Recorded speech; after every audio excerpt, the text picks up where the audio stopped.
लग्नानंतर होईलच प्रेम या मालिकेच्या आजच्या भागामध्ये आपण पाहणार आहोत जीवा आता झोपण्यासाठी अंथरुणावर बसलेला आहे. पण त्याला काळजी वाटते की आता या गोष्टी सगळ्या आईबाबांना कशा सांगायच्या. आणि त्याच वेळेस नंदिनी त्याला म्हणते की तुम्ही निश्चित झोपा, शांतपणे झोपा. आता त्या गोष्टीची काळजी करण्याची गरज नाही आहे. आजची रात्र तर आपण काही सांगणार नाहीत कारण ते घरीच नाही आहेत. त्यामुळं आता झोपणंच गरजेचं आहे. आता कसल्याच गोष्टीचं टेन्शन घेऊ नका. तुम्ही शांतपणे झोपा असं ती त्याला सांगते. मला तर डबल टेन्शन आहे. मी किती शांत आहे बघा बरं, असं ती त्याला सांगते. तो म्हणतो, तुम्हाला डबल टेन्शन कसलं? ती म्हणते, तुम्हाला फक्त तुमच्या आईबाबांना सांगायचं आहे. मला त्यांना देखील सांगायचं आहे आणि परत माझ्या आईबाबांना देखील सांगायचं आहे. हे सगळं ऐकल्यावर जीवाला तर खूप वाईट वाटतं. तो म्हणतो, खरंच या गोष्टी तर मी पूर्ण विसरूनच गेलो होतो. तुम्हाला तर तुमच्या आईबाबांना पण सांगावं लागणार आहे. ती म्हणते, असू द्या तो. आता जे काय आहे, जो निर्णय घेतला आहे, तो आपण घेऊन टाकलेला आहे. आता फक्त सांगायचं राहिलेलं आहे. सांगावं तर लागणार आहे. अशा गोष्टी आपण लपवून ठेवल्या तर त्या बरोबर नाही. आणि किती दिवस त्या गोष्टी आपण लपवून ठेवू शकणार आहे. आणि नकोच. अशा गोष्टी लपवायलाच नकोत. अशी जखम जर का आपण लपवून ठेवली तर ती जखम वाढत वाढत जाते आणि मग ती चिघळते. आता मला काहीच चिघळू द्यायचं नाही आहे. असं म्हणल्यानंतर जीवा देखील ठरवतो की आता आपण शांतपणे झोपणं गरजेचं आहे. खरं तर त्याला झोप येत नसते, तरी देखील तो झोपण्याचा प्रयत्न करत असतो. इकडं पिहूच्या पाठीमागं खूपच मोठी चिंता लागलेली आहे. लहानग्या पिऊने वसुंधरा काय बोलली ते अगदी स्पष्टपणे ऐकलेलं आहे. दीपकला अपहरण करण्याचा प्लॅन हा वसुंधराचा होता हे पिहूला समजलंय. लग्नामध्ये ऐनवेळी झालेला मोठा राडा हा वसुंधराने केलाय हे तिला स्पष्टपणे समजलेलं आहे. पण पिहू भयानक घाबरलेली आहे. आपण हे कोणाला सांगावं असं तिला वाटतंय, पण कोणाला सांगावं हे मात्र कळत नाही. इकडे वसुंधराचा उजवा डोळा लवायला लागलेला आहे आणि त्यामुळं ती पुरती चिंतेत आहे. ती रम्याला सांगते की माझा उजवा डोळा लवतोय म्हणजेच नक्की काहीतरी अघटित आणि वाईट माझ्याबद्दल घडणार आहे. रम्या मात्र म्हणते, अगं काय नाही, जरा आराम कर, तुला बरं वाटेल. असलं काहीतरी उगाच मनात आणू नको. आता उलट सगळं चांगलं होणार आहे. बघितलं ना, आता पारचा दिवस होणार आहे. त्यामुळं माझ्या तर अगदी मनासारख्या गोष्टी घडायला लागलेल्या आहेत. पण वसुंधरा मात्र चिंतातुरच आहे. ती म्हणते, तुला कळत नाही. असा उजवा डोळा लावणं अजिबात चांगलं नसतं. म्हणजे काहीतरी अघटित घडेल असं मला वाटायला लागलेलं आहे. जेव्हापासून ते बाहेरचं झाड पडलं होतं ना, तेव्हापासून मला असं वाटायला लागलं आहे. मला असं वाटतंय की आपलं बोलणं नक्कीच कुणीतरी ऐकलेलं होतं आणि जर का ऐकलं असेल ना, तर आपलं काही खरं नाही रम्या, एवढी गोष्ट लक्षात ठेव. आपली या घरातून हकालपट्टी होईल. आपली किती बदनामी होईल या गोष्टी तुला कळतायत का? असं म्हणून ती स्वतःचं टेन्शन तिला सांगण्याचा प्रयत्न करत असते. पण रम्या मात्र वेगळ्याच दुनियेत आहे. रम्या मात्र तिला म्हणते, "छे गं, काही काय गोष्टी काढायला लागली आहेस तू. काही संबंध नसताना काही बोलत बसते. कुणी काय ऐकलेलं नाही. तू जरा शांत हो बरं आणि मला देखील काम करू दे." असं म्हणून तिने तिचं तोंड बंद करण्याचा प्रयत्न केलेला आहे. सकाळ झालेली आहे आणि पिहू धावत पळतच नंदिनीकडे आलेले आहे आणि ती एकदम चिंतातूर आहे. नंदिनी तिचा तो चेहरा पाहते तेव्हा तिला स्पष्टपणे कळतं की पिहूला काहीतरी सांगायचं आहे. ते म्हणते, "काय झालं पिहू? एवढी का घाबरलीस बाळा तू? आणि तुला काय होतंय का? तुला त्रास होतोय का काही?" असं म्हणून ती तिला स्वतःच्या जवळ घेते. पिहू म्हणते, नाही म्हणजे ते हे मला ना काहीतरी ते सांगायचं आहे." नंदिनी म्हणते, "हो, मग सांग. बस इथं. काय सांगायचं आहे बाळा तुला?" "पण ते मी ना असं ते ऐकलेलं आहे आणि मला ते" असं म्हणून ती अक्षरशः घाबरत-घाबरत सगळं काही बोलत आहे.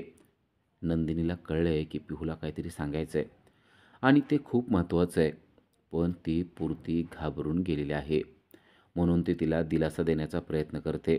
म्हणते, "अरे बाळा, मी आहे ना. तुला जे काय सांगायचं असेल ना, ते अगदी स्पष्टपणे सांग. तू काय बघितलंय का? काय ऐकलंय का? काय झालंय का? शाळेत काय झालंय का? बाहेर काय झालंय का? कोण काय बोललं का? काही जे असेल ना, ते स्पष्टपणे सांग." असं म्हणून ती तिला स्वतःच्या जवळ घेऊन, तिचा हात हातात घेऊन तिला विश्वासात घेण्याचा प्रयत्न करते. पण पिहूच्या तोंडातून शब्दच फुटत नाहीयेत. पिहूला कळतच नाहीये की या गोष्टी कशा सांगाव्या.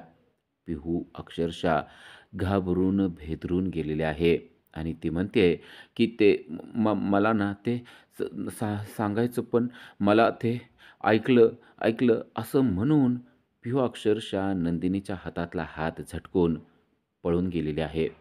नंदिनीला कळत नाहीये की या बिचाऱ्या मुलीला काय सांगायचं असेल आणि असं का करतेय? आपण या गोष्टीचा पाठपुरावा केलाच पाहिजे असं देखील तिला वाटतंय. इकडे पार्थ निशाशी बोलत आहे. तो निशाला सांगतोय की काव्य आज अभ्यासाला आलेले आहेत, पण त्यांना काही चिडवू नका आणि माझ्याविषयी काही बोलू नका. कारण आत्ता सध्या त्यांची मनस्थिती खूप वेगळी आहे. तुम्ही त्यांची चेष्टा करायला जाल आणि त्याच तुम्हाला काहीतरी बोलून बसतील. पण त्यांची अजिबात चेष्टा करू नका. कारण चेष्टा करण्यासारखी त्यांची मनस्थितीच राहिलेली नाही आहे, असं म्हणून काव्याची काळजी असणारा पार्थ निशाला त्या गोष्टी समजावून सांगत आहे. आणि जेव्हा तो हे सगळं समजावून सांगतोय, तेव्हा पिहू त्याच्याकडे गेलेले आहे. पिहू आलेली पाहून पार्थच्या देखील लक्षात येतं की पिहू पुरती घाबरून गेली आहे. नुसती घाबरलेलीच नाही आहे, तर घामाघूम झालेली आहे. स्वतःचा रुमाल काढून त्याने पिहूचा चेहरा पुसलेला आहे. "पिहू, अगं काय झालंय तुला? इतका घाम का आलाय? तू धावत पळत आली आहेस का? दम लागतोय का? काही त्रास होतोय का बाळा तुला?" असं म्हणून तो तिची विचारपूस करतोय. पिहू मात्र अजूनही तशीच आहे. पिहू म्हणते की मला ना काहीतरी सांगायचं आहे. मला ना क क क मी बघितलं, मी ऐकलं मला असं म्हणून ती पुरती घाबरलेली आहे आणि तिच्या तोंडातून शब्द फुटत नाहीयेत.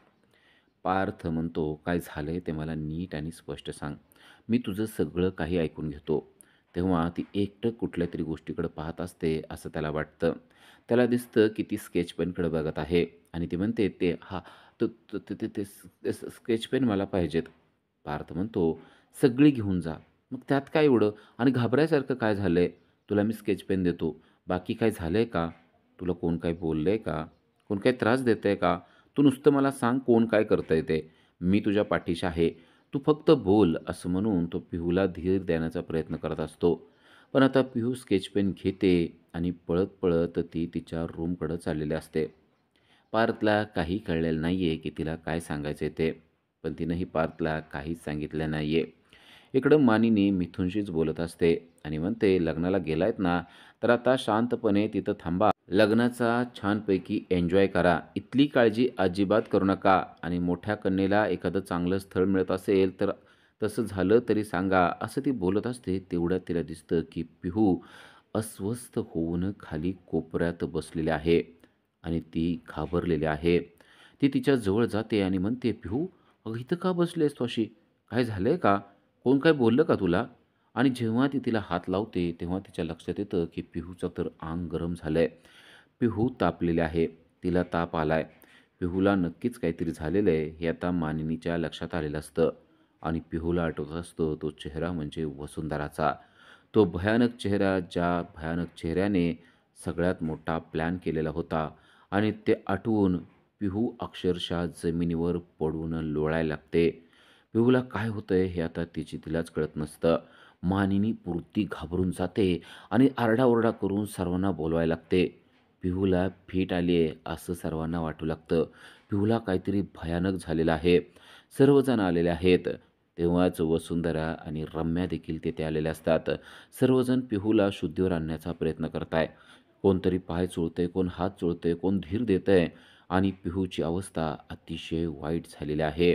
पिहूला काय बोलावं आणि कसं बोलावं तेच कळत नाहीये आणि आता तिला बोलायचं जरी असलं तरी रम्या आणि वसुंधरा तेथेच आहेत. पिहूने अक्षरशः डोळे झाकून घेतलेले आहेत आणि पिहू स्वतःच्याच विश्वात गेलेले आहे. आता सर्वजण तिला दिलासा देत आहेत. "पिहू, उठ बरं, काय झालंय बाळा? फिट आली आहे तुला. काळजी करू नको. आम्ही तुझ्या पाठीशी आहोत बाळा. तू बोल बरं, का असं करायला लागलेस? काय झालंय का?" असं ते बोलतायत. तेव्हा नंदिनी म्हणते, "ही माझ्याकडे देखील आली होती. तेव्हा एवढीच घाबरलेली होती. काय झालंय, काय कळत नाहीये." तेव्हा पार्थ म्हणतो, "असंच माझ्याबरोबर ती माझ्याकडे आली होती. स्केच पेन घेतले आणि निघून गेली." वसुंधराला कळलंय की तिला काहीतरी माहीत आहे. वसुंधरा म्हणते, "तू काही ऐकलंयस का?" हे सांगितल्याबरोबर पिहू घाबरते आणि नंदिनीला मिठी मारते. आता वसुंधराला पक्कं कळलंय की तिला काहीतरी समजलेलं आहे. काय समजलंय ते देखील वसुंधराच्या लक्षात आलेलं आहे. वसुंधराला कळलंय की आपल्या रूमच्या बाहेरचं झाड पडलं होतं त्याचं कारण पिहू आहे. पिहूने आपलं सगळं काही ऐकलेलं आहे, हे आता तिच्या लक्षात आलेलं असतं. पण आता पिहूने जर काही तर सर्वांसमोर हे सांगितलं, तर आपलं काही खरं नाही, हे देखील तिला समजतं. आता पार्थ मात्र तिला बोलतं करण्याचा प्रयत्न करतोय. वसुंधराच्या मात्र पायाखालची जमीन सरकली आहे. आता ती बोलण्यासाठी सज्ज झालेली आहे. पिहूने तोंड उघडलेलंच आहे आणि पिहू बोलायलाच लागलेली असते, की ती मी जे बघितलं असं म्हणत असते. तेव्हा वसुंधराला कळतं, आता जर का हिनं तोंड उघडलं तर संपलं. आपलं सगळं संपलं. असा विचार करून ती म्हणते, "अहो तिला काय विचारतायत? एक तर तिचे आई-वडील घरी नाही आहेत ना. तिच्या आई फोन करून सांगा ना, की पिहूची अशी अवस्था झाली आहे. आपल्यापेक्षा ती तिच्या आई बोलेल." असं म्हणून ती नंदिनीला सांगते, की पटकन फोन करा म्हणून. तेवढ्यात जीवा म्हणतो, "थांबा, थांबा, मीच फोन करतो." तेवढ्यात पिहूचं लक्ष वसुंधराकडे जातं. वसुंधरा तिच्याकडे बघते आणि म्हणते, "तुला काय सांगायचं आहे का?" तिच्या त्या बोलण्यानं पिहूला कळतं, की आत्ता आपण काहीच सांगितलं नाही पाहिजे. कारण तिचे ते वसुंधराचे डोळे बघूनच पिहू पुन्हा एकदा शांत झालेले आहे. पिहूला आता काहीच बोलायचं नसतं. तेवढ्यात नंदिनी म्हणते, "चल बरं तू रूममध्ये चल आणि जरासा आराम कर. बाकीचं आपण नंतर बघूया." असं म्हणून नंदिनी आणि मानिनी तिला घरामध्ये रूममध्ये घेऊन गेलेले असतात. पार्थ आणि जीवा बाहेर उभे असतात. ते म्हणतात, "एवढं पिहूला घाबरलेलं कधीच बघितलेलं नाहीये. नक्कीच काहीतरी झालेलं आहे. तिला विश्वासात घेऊन विचारणं गरजेचं आहे." इकडं पिहू अक्षरशः तापलेली आहे. तिला ताप आलेला आहे. तेव्हा मानिनी म्हणते, "तू आता कसलीच काळजी करू नको. जे काही तुझ्या डोक्यात चाललेलं आहे ना, ते आता तसंच राहू दे. तू काहीच बोलू नको. तुला त्रास होतोय ना, तू थोडासा आराम कर. मी तुला गोळी देते, ती गोळी घे आणि शांतपणे झोप. तुला ना ताप आलेला आहे, म्हणून कदाचित तुला त्रास होतोय." तेव्हा पिहू म्हणते, "मला नाही झालेलं काय. मला नको आहे गोळी. मला नाही खायची गोळी." पण आता मानिनी मात्र हट्टच करत असते. ती नंदिनीला सांगते, "ते तिकडं तो बॉक्स आहे ना, तो बॉक्स घेऊन ये. त्यामध्ये तापाची गोळी आहे. एक गोळी आपण पिहूला देऊया, म्हणजे तिला बरं वाटेल." पिहू मात्र गोळी खाण्यासाठी तयार नाहीये. पिहू म्हणते, "मला नको गोळी, मला नाही खायचंय, मला नाही झालेलं काही." पण मानिनी मात्र ऐकायला तयार नाहीये. तिनं एक गोळी घेतलेली आहे आणि ती पिहूला खायला देखील दिलेली आहे. बिचारी पिहू ती गोळी खाते, पाणी पिते आणि शांतपणे पडून राहते. तिच्या मनातले विचार आणि तिनं जे काही पाहिलंय ते मात्र अजूनही तिने सांगितलेलं नाहीये. मानिनीला आता खूपच काळजी वाटू लागली आहे. कारण नक्की या पिहूने काय पाहिलंय आणि हे पिहू नक्की काय सांगणार हे त्यांना माहिती नाही. मानिनी म्हणते, "या मुलांना कसं समजून घ्यावं ना तेच कळत नाही. आई म्हणून काही गोष्टीच्या जबाबदाऱ्या पार पाडणं खूप कठीण असतं. आता हिला काहीतरी सांगायचं आहे, पण ते तिला सांगता येत नाहीये. आता मला तरी कसं कळणार आहे, की हिला नक्की काय सांगायचं आहे? मुलांच्या मनातलं आईनं कसं ओळखावं, याची काही थिअरी असेल तर खरं ती मला कळली पाहिजे," असं ती बोलत असते. आणि तेव्हाच नंदिनीच्या डोक्यात स्वतःचा विषय घुमत असतो. नंदिनीला समजतं, की आपल्याला देखील यांना काहीतरी सांगायचं आहे. खरं ह्यांना ते कसं सांगावं हा मोठा प्रश्न आहे आणि त्यांना ते कळल्यावर किती त्रास होणार आहे. पिहूची अशी अवस्था नुसती झाली आहे, तर त्यांना किती वाईट वाटतंय. जेव्हा त्यांना कळेल, की आपला संसार म्हणजेच त्यांच्या मुलाचा संसार मोडलेला आहे, तेव्हा त्यांना किती वाईट वाटेल. आता ही गोष्ट यांना कशी सांगावी? एक तर या पिहूच्या टेन्शनमध्ये आहेत आणि आता जर का आपण हे सांगितलं, तर त्यांना देखील असाच त्रास व्हायला सुरुवात होईल. त्या देखील आजारी पडतील. नको. आत्ता आपण काहीच सांगायला नको, असा विचार स्वतःच्या मनाशीच ते करत आहे. आत्ताची वेळ आहे ही समजून घेण्याची आहे. त्यामुळं आत्ता काहीच वाईट बोलायला नको आणि काही वाईट सांगायला नको. एकतर त्या आई म्हणून स्वतःला त्रास देत आहेत. त्यामुळं आपण शांत बसूया असं म्हणून नंदिनी शांत बसलेली आहे. रात्र झालेली असते. पार्थ डायनिंग टेबलजवळ येऊन बसलेला असतो. एकांतात बसलेला पार्थ विचारात हरवून गेलेला आहे. आपणच काव्याला सही करायला लावलेली आहे आणि आता आपल्यालाच त्या गोष्टीचा त्रास होतोय. पण त्याशिवाय दुसरा पर्याय तरी काय होता असा विचार तो मनाशी करत आहे.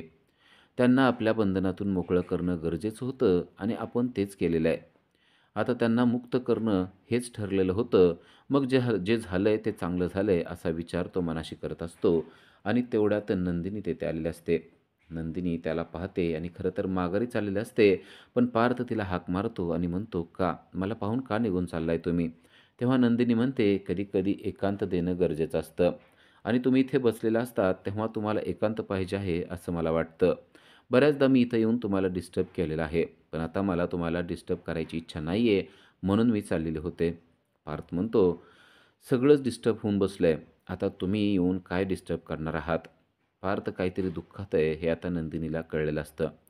नंदिनी देखील तेथेच बसते आणि म्हणते, "काय झालं? नक्की कशामुळे तुम्ही डिस्टर्ब आहात?" तेव्हा तो म्हणतो, की "आता मी सगळं काही काव्याच्या मनासारखं करून टाकलेलं आहे. त्यांना जे अपेक्षित होतं ते मी केलेलं आहे." हे ऐकल्यावर नंदिनी म्हणते, "म्हणजे तुम्ही काय केलेलं आहे?" तेव्हा पार्थ सांगतो, की "मी डिव्होर्सवर सही केलेली आहे आणि तिने देखील डिव्होर्सवर सही केलेली आहे. एवढ्यावरच न थांबता आम्ही वकिलांना देखील भेटून आलेलो आहोत आणि आता आमचा डिव्होर्स होणार आहे." हे ऐकल्यावर नंदिनीला धक्का बसतो. पार्थ म्हणतो, की "आम्ही सत्यनारायणाच्या पूजेच्या नंतर लगेच कोर्टात गेलो होतो आणि डिव्होर्स फाईल करून आलेला आहे. मला वाटतंय सत्यनारायणाच्या पूजेनंतर घटस्फोटाला जाणारं हे पहिलंच दाम्पत्य असेल."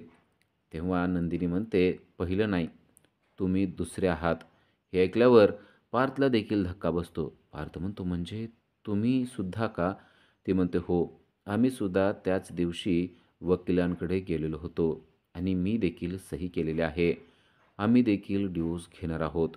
हे ऐकल्यावर पार्थला मोठा धक्काच बसलाय. आपला संसार तर मोडतोयच, त्याबरोबर जीवाचा देखील संसार मोडत आहे. पण त्याला काही पर्याय नाही. नंदिनी सांगतेय, की त्यांना जे हवं होतं ते आता मी केलेलं आहे. तर पार्थ देखील म्हणतोय, काव्याला जे हवं होतं ते आता मी केलेलं आहे. आता प्रश्न मोठा उरलाय तो म्हणजे या सगळ्या गोष्टी सांगायच्या कशा? या सगळ्या गोष्टी घरच्यांना कशा सांगायच्या ते मात्र अजूनही मला कळत नाही आणि त्या गोष्टीची हिंमतही होत नाहीये. नंदिनी म्हणते, "अगदी बरोबर. याच गोष्टीमुळं मी देखील शांत बसलेले आहे. आता या सगळ्या गोष्टी कशा पार पडणार आहेत ते माहिती नाहीये." सकाळ झालेली असते आणि जीवा त्यांच्या रूममध्ये फरशीवर अंथरूण टाकून झोपलेला आहे. ते पाहून तेथे आई आलेली असते आणि ती त्याला म्हणते, की "जीवा, अरे उठ बरं, काय झालंय? खाली का झोपलेला आहेस तू?" जीवा मात्र उठत नसतो. "5 मिनिट गं, शांत झोपू दे ना, खूप छान झोप लागलेली आहे." असं तो आईला बोलत असतो. आई मात्र त्याला जागं करत असते. "अरे सकाळ झालेली आहे, कसले 5 मिनिट, बास कर आता. चल उठ बरं." तो म्हणतो, "अगं मऊ-मऊ गादीवर अशी झोप लागते ना, कळतच नाही सकाळ झाली आहे, काय झालंय ते." तेव्हा आई त्याला उठवते आणि म्हणते, "मऊ-मऊ गादी वर आहे, तू खाली झोपलायस. कळतंय का तुला तू काय बोलतोयस ते?" तो म्हणतो, हो का?" आता आईला काहीच कळायला नको म्हणून तो म्हणतो, "कदाचित मी वरून पडलो असेल." आई म्हणते, "हो का? वरून खाली पडलास, छानपैकी अंथरूण टाकलंस, पांघरून घेतलंस आणि मग झोपलास का?" तेव्हा तो म्हणतो, हां, तसं नाही आहे गं. काय झालं, रात्री ना माझं खूप अंग दुखत होतं. मग मी म्हणलं ना, की बेडवर झोपण्यापेक्षा खाली झोपूया, असा विचार करून मी स्वतःहूनच खाली झोपलो होतो." तेव्हा आई म्हणते, "नक्की तुला काय कारणं सांगायची आहेत ना, ते नीट आठव आणि तुला आठवल्यानंतर ती कारणं सांग. मलाही काही गडबड नाही आहे. तुझं होईल तेव्हा सांग." तेव्हा त्याला समजलेलं असतं, की आई आपली फिरकी घेते आहे.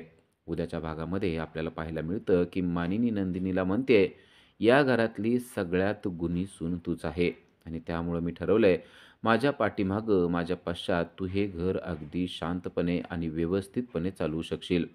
या घराचा आधार तूच आहे नंदिनी." जेव्हा हे सगळं बोललं जात असतं, तेव्हा नंदिनीच्या मनामध्ये मात्र शेकडो लाठा उठत असतात. कारण आता आपण हे घर सोडून जाणार आहोत. आता आपण यांची सून देखील राहिलेली नाहीये. ही गोष्ट यांना कशी समजावून सांगावी, ते मात्र तिला कळत नसतं. तर इकडे रम्या आणि वसुंधराची पुरती वाट लागलेली आहे. जर का आता त्या मुलीनं सर्वांना हे सांगितलं, तर आपलं काहीच खरं नाहीये. तिला शांत करणं गरजेचं आहे, असं वसुंधरा म्हणते.